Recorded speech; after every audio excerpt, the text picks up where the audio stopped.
Bharatiya Janata party के अध्यक्ष श्रीमान समीर मोहंती जी,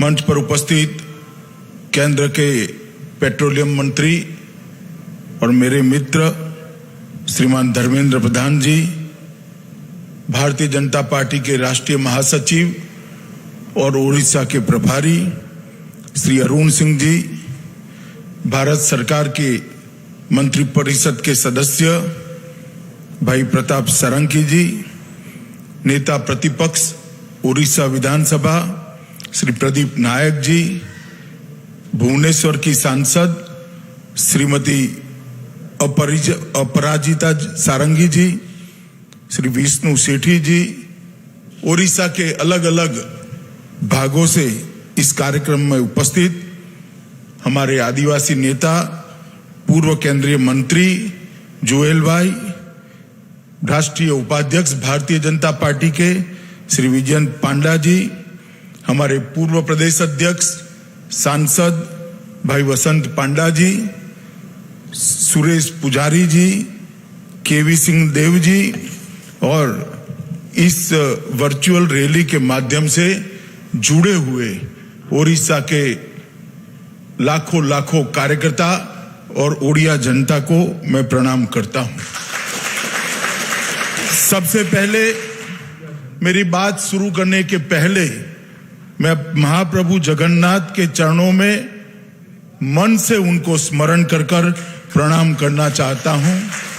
मैं प्रणाम करना चाहता हूं ये ओडिशा की संस्कार भूमि को, जहां महाप्रभु स्वयं विराजमान है, वो भूमि जिसने हमेशा अपने संस्कार और अपनी स्वतंत्रता के लिए लड़ने में कोई कमी नहीं छोड़ी। कलिंग युद्ध के माध्यम से अपनी स्वतंत्रता के लिए विश्व विख्यात युद्ध लड़कर सम्राट अशोक को प्रियदर्शी बनाने का काम जिस प्रदेश ने किया, वो महान माटी को मैं मन से प्रणाम करना चाहता हूं। इसके साथ साथ ओडिशा की गौरव गाथा के लिए जिन लोगों ने अपने जीवन काल के अंदर अभूतपूर्व काम किया और ओडिशा को एक सांस्कृतिक गहना, भारत का एक संस्कार का गहना बनाने का काम किया, ऐसे संथा कवि भीमा भोई, बक्सी जगबंधु जी, वीर सुरेंद्र साई जी, उत्कल गौरव मधुसूदन दास जी, परला महाराज कृष्णचंद्र गजपति जी, उत्कल मणि गोपाल बंधु दास जी, महाराज श्री रामचंद्र बंजादेव जी, मां रमा देवी जी, ये सबको याद कर कर मैं भारतीय जनता पार्टी की ओर से आदरांजलि देकर मेरी बात को शुरू करना चाहता हूं। आज ये वर्चुअल रैली, ये जनसंवाद ओडिशा के कार्यकर्ता और ओडिशा की जनता के साथ जो हो रहा है, वो भारतीय जनता पार्टी की एक परंपरा का अभिन्न अंग है। भारतीय जनता पार्टी राजनीति के अंदर सिर्फ सत्ता प्राप्त करने के लिए नहीं आती है। भारतीय जनता पार्टी राजनीति में जब से आई, पहले जनसंघ था, बाद में भारतीय जनता पार्टी बनी, हमारी परंपरा बनी कि हम संगठन के माध्यम से जनसंपर्क करते हैं, जनसंवाद करते हैं, जनता की समस्याओं को जानते हैं और सरकार की योजनाओं को जनता को जानकारी देते हैं। और जब भी हमारी सरकार बनती है, हमें मौका मिलता है, 1 साल समाप्त हो, 2 साल समाप्त हो, 3 साल समाप्त हो, हम हमारा हिसाब किताब लेकर जनता के सामने जाते हैं कि आपने जो जनादेश दिया था, आपकी जो आकांक्षाएं थी, इसकी पूर्ति में इतनी यात्रा आज हमने समाप्त कर दी है। और आज जनसंवाद जो है उसी कड़ी का एक हिस्सा है। कोरोना की महामारी हमारे लिए नहीं, समग्र मानव जात के लिए, समग्र विश्व के लिए एक चुनौती बनी है। और कोरोना महामारी के कारण दूरी रखना, मोदी जी ने भी कहा है, महामारी से लड़ने का सबसे सरल उपाय है 2 गज की दूरी रखना। तो क्या 2 गज की दूरी भाजपा और जनता के बीच की दूरी बन सकती है क्या? 2 गज की दूरी भाजपा और जनता के बीच की दूरी नहीं बन सकती। भारतीय जनता पार्टी के कार्यकर्ताओं को जनसंवाद से रोक नहीं सकती। और इसीलिए हमारे राष्ट्रीय अध्यक्ष श्रीमान नड्डा जी ने एक नए कार्यक्रम का विचार रखा। वर्चुअल रैली, इलेक्ट्रॉनिक माध्यम से हम जनता का संपर्क करेंगे, कार्यकर्ताओं का संपर्क करेंगे, उनकी बात को जानेंगे और हमारी की हुई चीजों को उन तक पहुंचाने का प्रयास करेंगे कि मोदी जी ने आपने जो जनादेश दिया इसका पहला साल के अंदर हमने क्या किया है।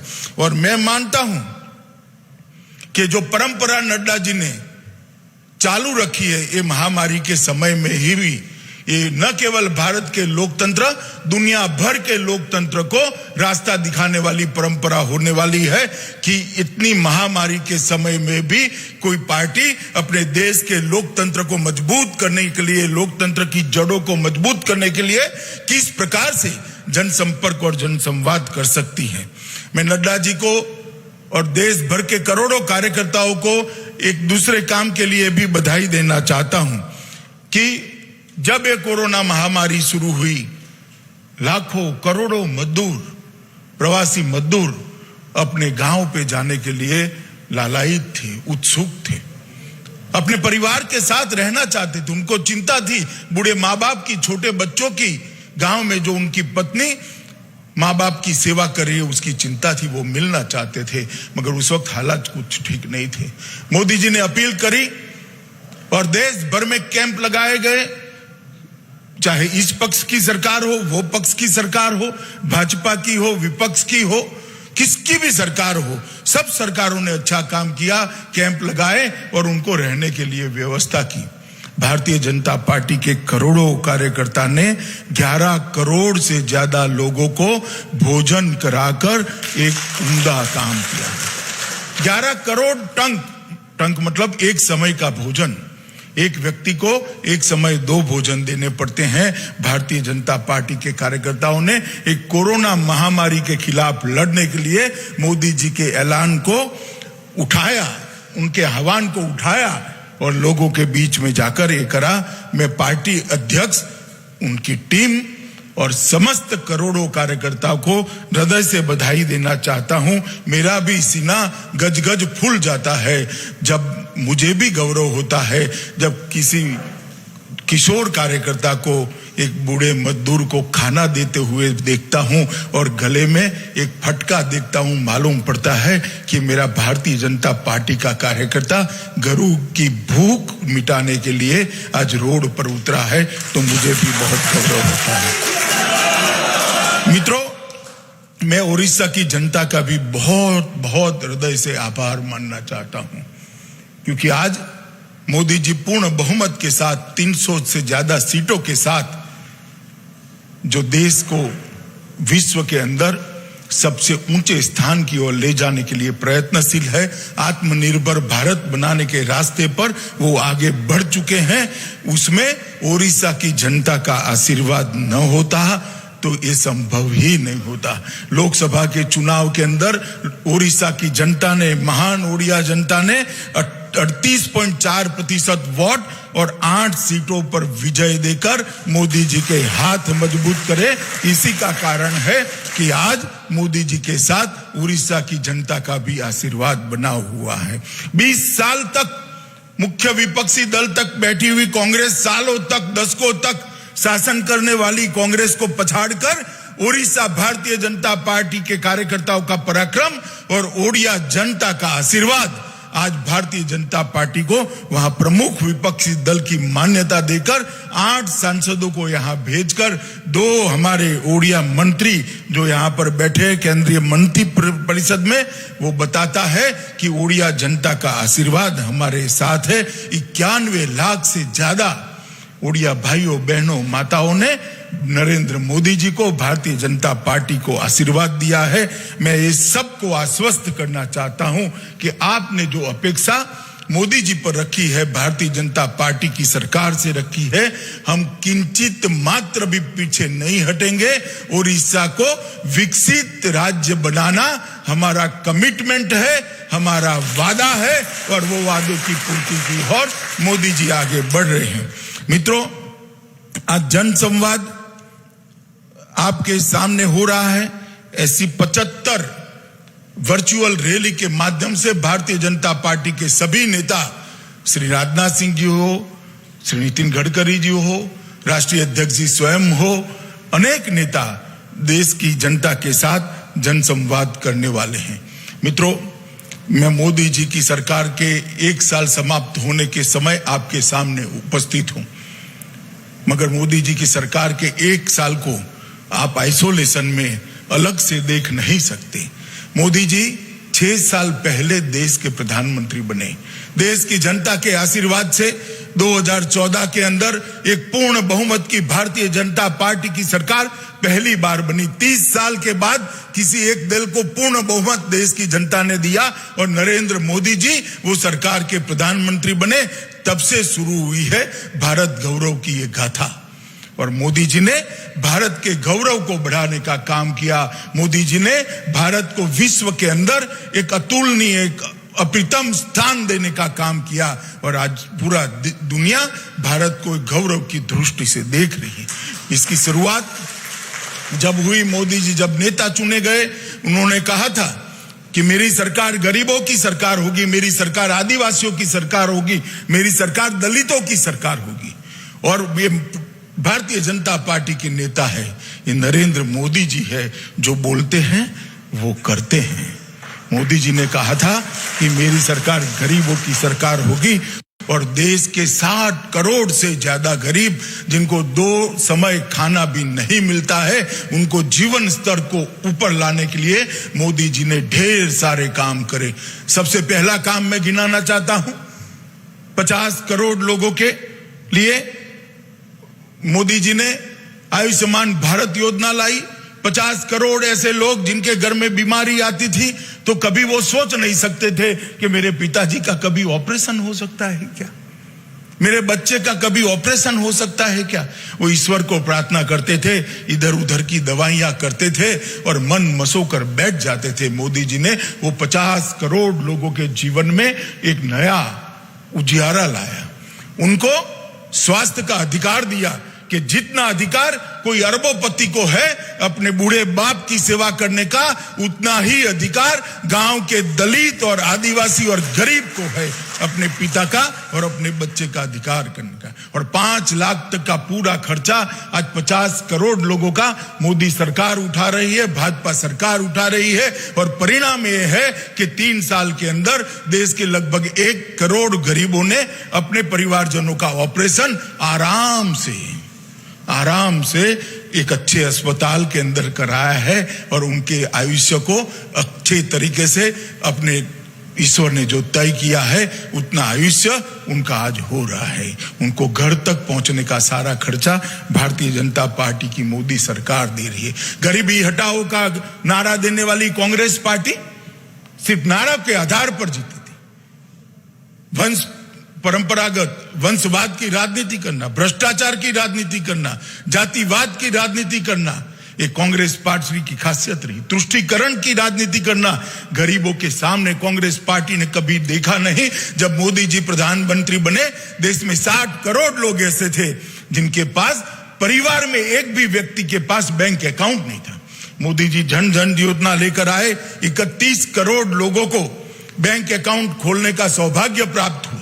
कांग्रेस हमारा मखौल उड़ाती थी कि क्या करोगे अकाउंट खोलकर, गरीब के पास पैसा कहाँ है।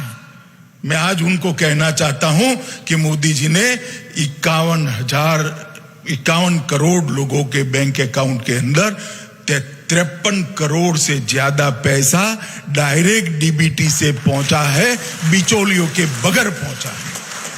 कांग्रेस पार्टी के प्रधानमंत्री कहते थे 1 रुपया भेजते हैं 15 पैसा गरीब के पास पहुंचता है। मैं आज गर्व से कहता हूं कि हम दिल्ली से 1 रुपया मोदी जी भेजते हैं, पूरा का पूरा रुपया गरीब के बैंक अकाउंट के अंदर जाता है।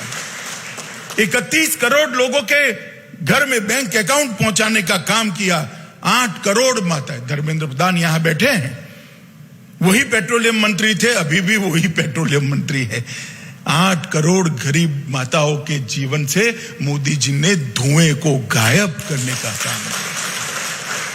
कंडे, लकड़ियां, टहनियां जलाकर, धुआं खाकर इसकी आंख की ज्योति चली जाती थी, फेफड़े खराब हो जाते थे और माता असमय ही मृत्यु को प्राप्त करती थी, मगर वो गरीब मां के सामने देखने वाला आजादी के 70 साल तक कोई नहीं आया। गरीब घर के बेटे, चाय बेचने वाले के बेटे नरेंद्र मोदी जी जब देश के प्रधानमंत्री बने, उन्होंने उज्ज्वला योजना से 8 करोड़ गरीब माताओं को गैस का सिलेंडर देने का काम किया और आज उनका जीवन अच्छे से गुजर रहा है।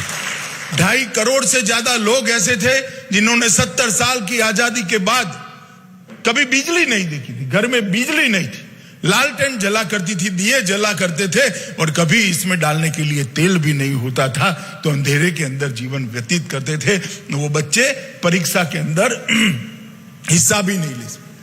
नरेंद्र मोदी सरकार ने सौभाग्य योजना करी और हमने तय कर दिया कि सबके घर में बिजली होगी। 20,000 गांव ऐसे कांग्रेस पार्टी छोड़कर गई थी जहां पर बिजली पहुंची नहीं थी, बिजली का खंभा, बिजली का तार भी नहीं पहुंचा था। वो 20,000 गांवों में बिजली पहुंची, 2.5 करोड़ लोगों के घरों में बिजली पहुंची और धुएं की तरह उनकी झोंपड़ी को अंधेरे से भी मुक्त करने का काम ये भारतीय जनता पार्टी के नेता नरेंद्र मोदी ने। 10 करोड़ घर ऐसे थे जहां हर रोज सुबह माताओं को, बच्चियों को, बहनों को शर्मसार होना पड़ता था। कुदरती क्रिया करने के लिए जाते थे, घर में शौचालय नहीं था, रोड पर बैठना पड़ता था। कितनी शर्म महसूस होती होगी। नरेंद्र मोदी जी ने इस बात को जाना, इसके मां का स्वास्थ्य भी बिगड़ता है और उसका स्वाभिमान भी बिगड़ता है, इसके स्वाभिमान को चोट पहुंचती है। 10 करोड़ घरों के अंदर शौचालय बनाकर मोदी जी ने इन लोगों को स्वमान के साथ जीने का नया रास्ता प्रशस्त किया और 10 करोड़ घर की माताएं, बहनें, बच्चियां सम्मान के साथ जी रही है।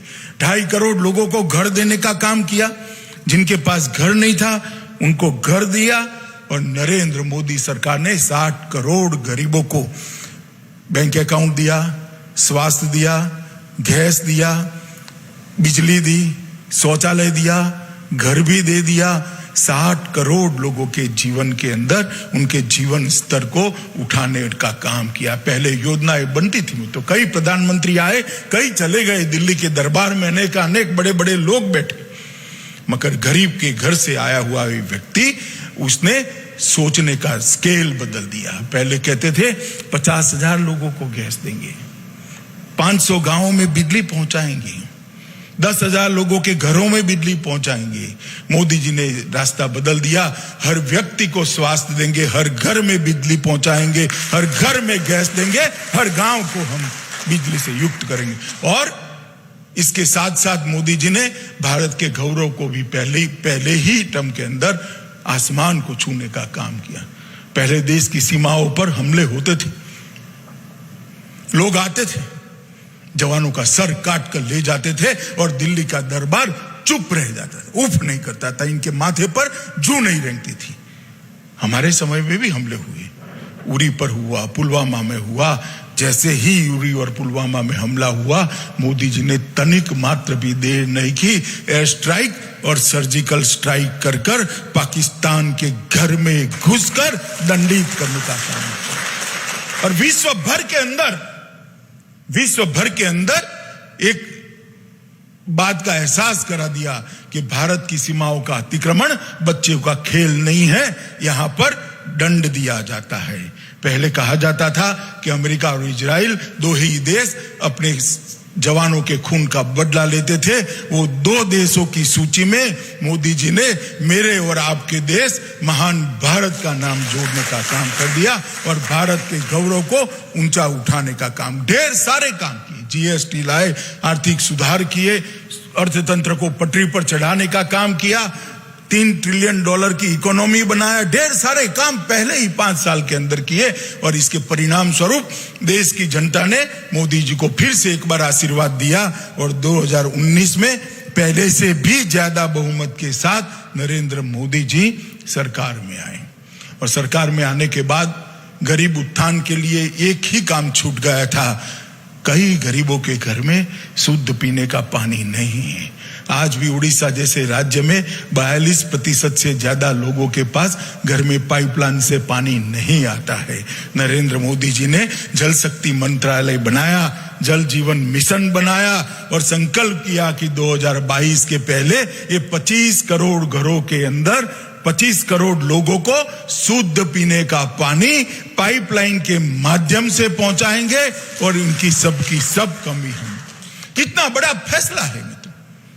25 करोड़ लोगों के जीवन के अंदर फ्लोराइड युक्त पानी की जगह शुद्ध पीने का पानी पहुंच जाए तो उसके स्वास्थ्य पर का खर्चा 1/10 हो जाए, 1/10 हो जाए।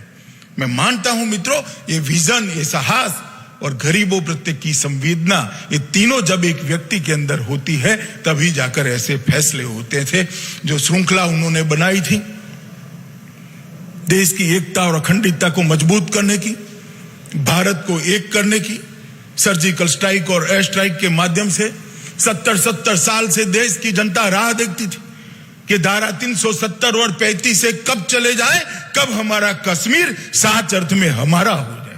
मगर किसी की हिम्मत नहीं थी धारा 370 और 35 को हटाने की। कई सरकारें 2/3 बहुमतों के साथ आई मगर हिम्मत नहीं करती थी। 5 अगस्त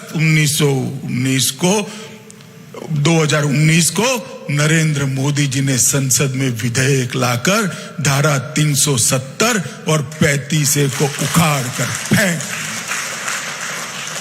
और हम सभी भारतीय जनता पार्टी के कार्यकर्ता बच्चे थे तब से नारा लगाते थे, जहां हुए बलिदान मुखर्जी वो कश्मीर हमारा है।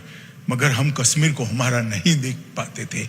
मोदी जी ने जिस पल धारा 370 और 35 को हटाया, कश्मीर हमेशा के लिए मां भारती के मुकुटमणि बनकर भारत का अभिन्न हिस्सा बनाने का बहुत बड़ा फैसला है मित्रों।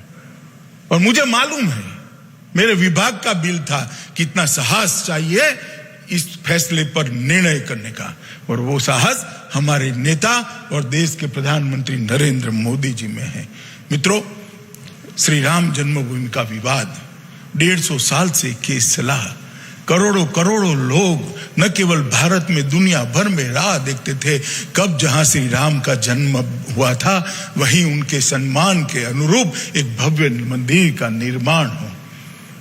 कितनी साल कोर्ट केस में चला मगर इसका रास्ता नहीं निकलता था। नरेंद्र मोदी सरकार को दोबारा आपने बहुमत दिया, सटीक तरीके से अपना पक्ष रखा गया, कोर्ट ने फैसला दिया और श्री राम जन्मभूमि का निर्माण के लिए श्री मोदी जी ने ट्रस्ट की रचना कर श्री राम जन्मभूमि के निर्माण का रास्ता प्रशस्त कर दिया और कुछ ही दिनों में आसमान को छूने वाला भव्य श्री राम का मंदिर आज हम देख पाएंगे। मित्रों, देश की करोड़ों मुस्लिम माताएं बहनें अपने अधिकार के लिए सालों से लड़ रही थी कि हमारे साथ ये अन्याय क्यों, हमारे साथ बराबरी का व्यवहार क्यों नहीं होता। मगर वोट बैंक की लालच और तुष्टीकरण की राजनीति वो ट्रिपल तलाक को कभी डिस्टर्ब नहीं करती थी। नरेंद्र मोदी जी ने जैसे ही राज्यसभा में बहुमत मिला, ट्रिपल तलाक को उखाड़ कर फेंक दिया और करोड़ों मुस्लिम माताओं को न्याय और सम्मान दिलाने का काम ये भारतीय जनता पार्टी की नरेंद्र मोदी सरकार ने। विभाजन हुआ तब से करोड़ों शरणार्थी हमारे पड़ोसी देशों से भारत के अंदर आए। देश का वादा था कि हम आपको सम्मान देंगे, नागरिकता देंगे, बरोबरी का व्यवहार करेंगे। वहां पर तो उनके साथ अन्याय हुआ ही था मगर हमारे देश में भी अन्याय हुआ। 70 साल तक उनको नागरिक बनाने की कोई वैधानिक प्रक्रिया नहीं हुई। वो लटकते रहे, त्रिशंकु की तरह अधर में लटकते रहे। नरेंद्र मोदी सरकार आई, सिटीजनशिप अमेंडमेंट एक्ट आया और वो करोड़ों शरणार्थियों को आज भारत के नागरिक बनने का सम्मान ये भारतीय जनता पार्टी की नरेंद्र मोदी सरकार ने दी। मित्रों, जब चुनाव होता था मैं राहुल बाबा को देखता था, मीडिया भी उनको बहुत दिखाती, तो राहुल बाबा गरज कर बोलते थे, किसानों के ऋण माफ कर दीजिए, किसानों के ऋण माफ कर दीजिए, किसानों के ऋण माफ कर दीजिए। अरे भाई, मैं पूछना चाहता हूं ये सारी कांग्रेसी जमात को कि आपने किसानों का कितना ऋण माफ किया, जरा बताइए। 10 साल में 3.5 करोड़ किसानों का 60,000 करोड़ रुपया, इसका भी हिसाब किताब नहीं है, फिर भी मैं मान लेता हूं 60,000 करोड़ रुपया आपने माफ किया था। नरेंद्र मोदी जी ने किसान सम्मान निधि लाकर 9.5 करोड़ किसानों के बैंक अकाउंट में 72,000 करोड़ रुपया डालने का, और एक बार नहीं हुआ है, हर साल 6,000 रुपया गरीब किसान के खाते में जाएगा, बड़े किसान के खाते में जाएगा, मझले किसान के खाते में जाएगा। आपने तो सिर्फ 60,000 करोड़ रुपया एक बार किया था, 3.5 करोड़ किसानों का किया था।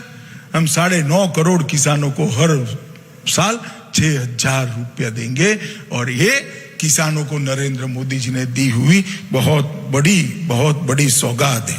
मित्रों, दुकानदार, असंगठित क्षेत्र, श्रमिकों को पेंशन की योजना, व्यापारी कल्याण बोर्ड का गठन कर छोटे और मझले व्यापारियों के कल्याण की व्यवस्था करना, और तीनों सेनाओं के बीच में संकलन हो, इसलिए CDS की रचना करने का काम भी भारतीय जनता पार्टी की नरेंद्र मोदी सरकार ने की। मित्रों, जब कांग्रेस की सरकार थी, मनमोहन सिंह जी प्रधानमंत्री थे, उन्होंने RCEP की नेगोशिएशन की शुरुआत की थी। RCEP का नेगोशिएशन हुआ, अगर RCEP पर दस्तखत हो जाता तो इस देश का छोटा व्यापारी, छोटा उद्यमी, छोटा किसान, पशुपालक, मत्स्य उद्योग वाले, माछीमार सब अपना जीवन दुष्कर तरीके से जी पाते, अच्छे से सम्मान से नहीं जी पाते। परंतु नरेंद्र मोदी जी को यह मालूम था कि RCEP पर सिग्नेचर करने का, RCEP में शामिल होने का परिणाम क्या हुआ है। उन्होंने RCEP की मीटिंग के अंदर कहा कि ये देश गांधी का देश है, मैं गरीब किसान, छोटे मजदूर और मेरे मछुआरे भाइयों को दगा नहीं कर सकता, उनके हित की मुझे सोचनी होगी, और इसलिए मेरी आत्मा इस पर सिग्नेचर करने का, इस पर दस्तखत करने का अनुमति नहीं देती है।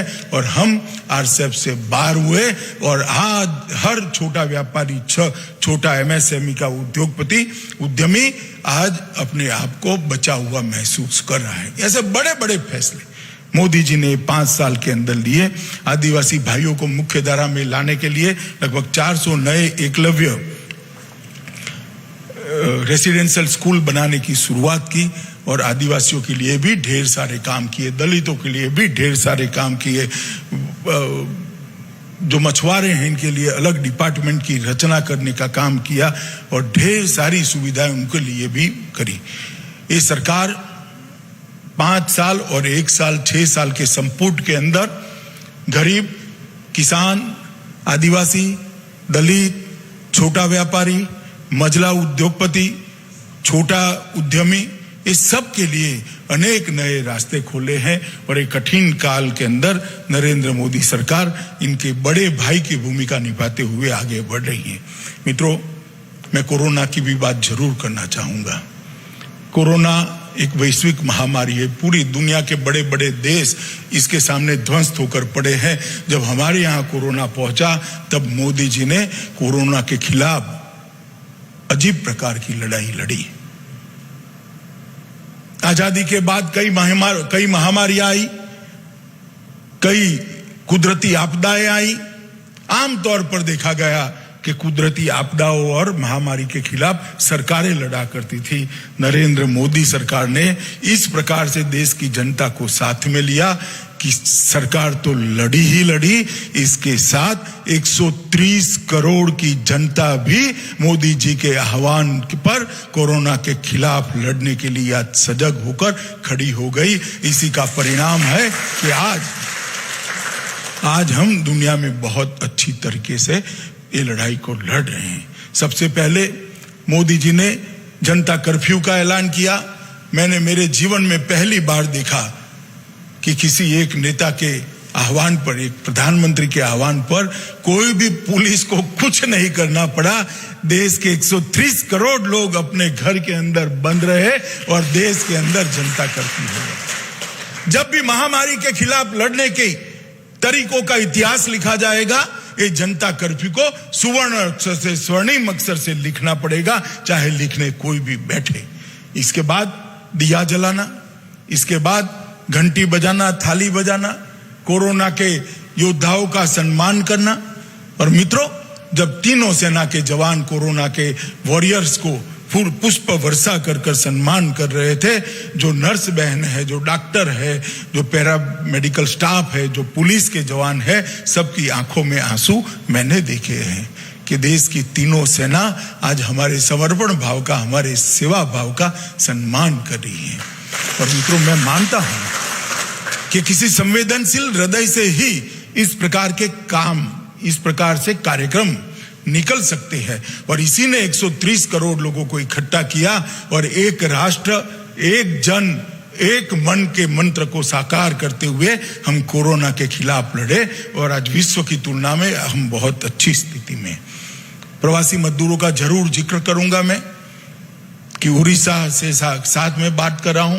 बहुत सारे उड़िया भाई, लगभग 3 लाख से ज्यादा उड़िया भाई अलग अलग क्षेत्रों में से वापिस उड़ीसा पहुंचे।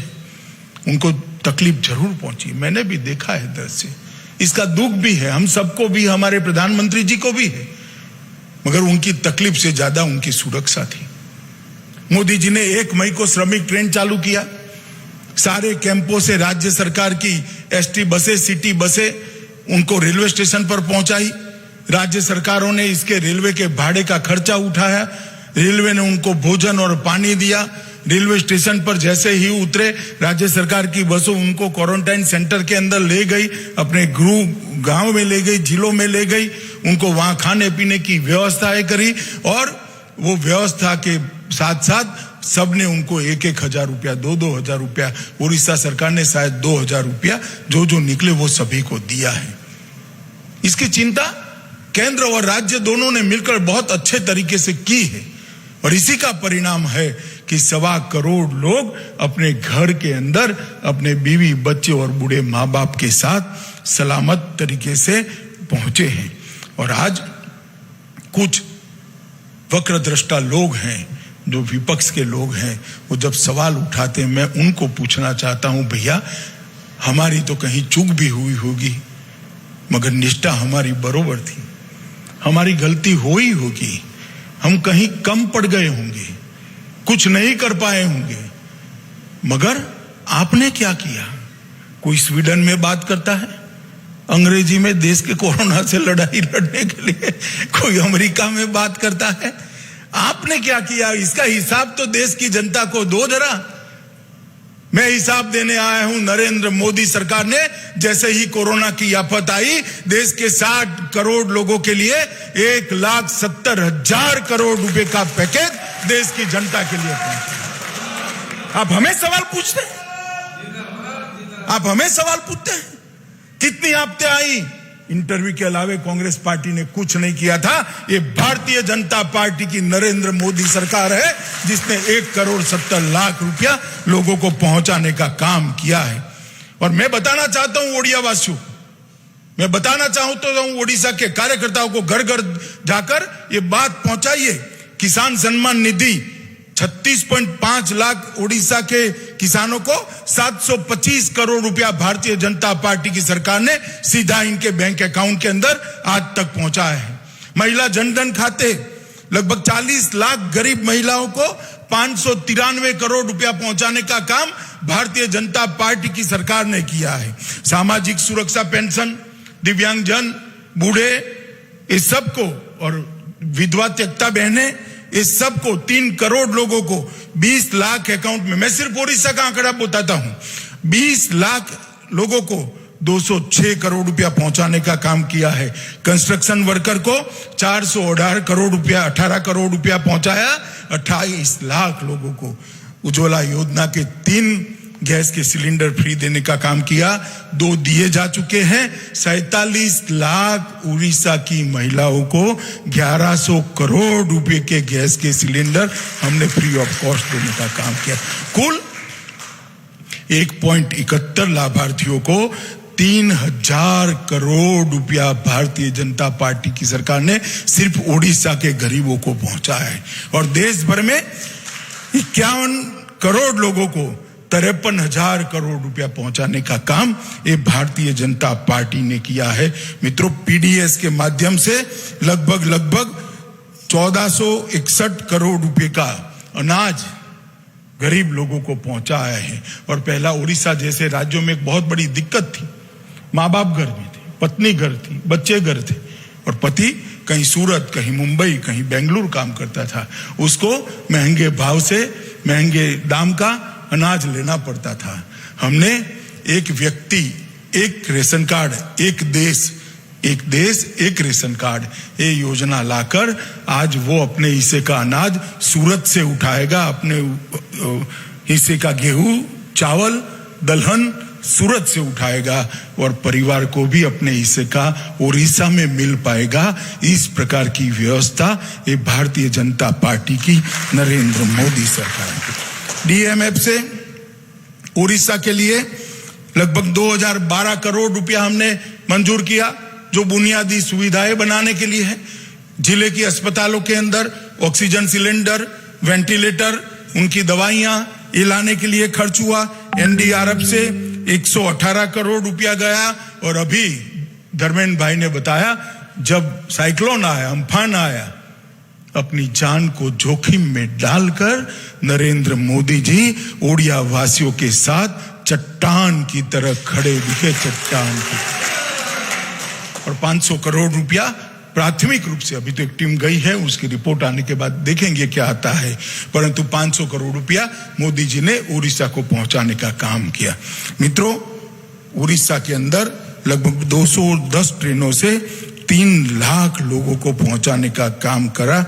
मैं मानता हूं देश की सभी राज्य सरकारों ने अच्छा काम किया है, केंद्र सरकार ने इनका सहयोग किया है। मोदी जी ने 5-5 बार इनसे वीडियो कॉन्फ्रेंस कर बात करी है, सबका मन जानने का प्रयास किया है, सबके सुझाव लेने का प्रयास किया है और इस सुझावों को एक माला में पिरोकर उड़ीसा हो, बंगाल हो, चाहे केरल हो, इस सुझावों को हमने माला में पिरोकर पक्षा पक्षी से ऊपर उठकर एक कोरोना के खिलाफ संयुक्त लड़ाई लड़ने का काम ये भारतीय जनता पार्टी की सरकार ने किया है। मित्रों, ये 6 साल के अंदर हमने बहुत सारा काम किया है, मगर मैं इतना बताना चाहता हूं कि देश भर में ये 6 साल में मोदी जी ने सबसे ज्यादा काम किया है। मगर उड़िया वासियों को मैं बताना चाहता हूं कि उड़ीसा के लिए हमने सबसे ज्यादा काम करा है। और मैं आज इस जनसंवाद के माध्यम से उड़ीसा की राजनीतिक दलों को कहने आया हूं कि 70 साल का हिसाब लेकर आ जाइए। मेरे युवा मोर्चे का कार्यकर्ता चर्चा के लिए तैयार है। किसी भी प्रधानमंत्री ने उड़ीसा के लिए नरेंद्र मोदी जी जितना काम किया हो तो आप हमें बता दीजिए। हमारे पास इसका अकाउंट है। मित्रों, कांग्रेस पार्टी हमेशा बात करती है उड़ीसा की। जब कांग्रेस की सरकार थी, सोनिया मनमोहन की सरकार थी, 79,000 करोड़ रुपया 5 साल के अंदर आपने दिया था 13वें वित्त आयोग के अंदर, 79,000 करोड़ रुपया। और नरेंद्र मोदी सरकार ने 14 से 19 के बीच में 79,000 करोड़ से बढ़ाकर 2,11,510 करोड़ रुपया देने का काम। इसके अलावे केंद्रीय योजनाओं में 1,03,000 करोड़, पेट्रोलियम में 1,37,000 करोड़, खानों की नीलामी से इनके खान के जीवन काल में 71,000 करोड़, कैंपा फंड 5,900 करोड़, जिला खनिज निधि 10,000 करोड़, राज्य एसडीआरएफ के अंदर हमने 4,783 करोड़ दिया। कुल मिलाकर उड़ीसा को जब कांग्रेस सरकार 79,486 करोड़ देती थी, भाजपा सरकार ने, नरेंद्र मोदी जी ने उड़ीसा को 5 साल के अंदर 5,52,109 करोड़ रुपया देने का काम ये भारतीय जनता पार्टी की सरकार ने। मोदी जी ने चुनाव के वक्त कहा था कि पश्चिम और पूर्व के बीच में एक विकास की खाई बनी है। भारत माता की दोनों बाजू, चाहे पश्चिम की हो या पूर्व की हो, दोनों एक समान होनी चाहिए। पूर्वी भारत के विकास पर विशेष ध्यान देना होगा। और मोदी जी के शब्द कभी कोरे वादे नहीं होते हैं। मोदी जी जो बोलते हैं वो करते हैं, चाहे उड़ीसा हो, चाहे बिहार हो, बंगाल हो, नॉर्थ ईस्ट हो, ये सभी राज्यों के लिए ये 5 साल का काल स्वर्णिम काल रहा है और उड़ीसा के विकास के लिए हमने ढेर सारे काम किए हैं।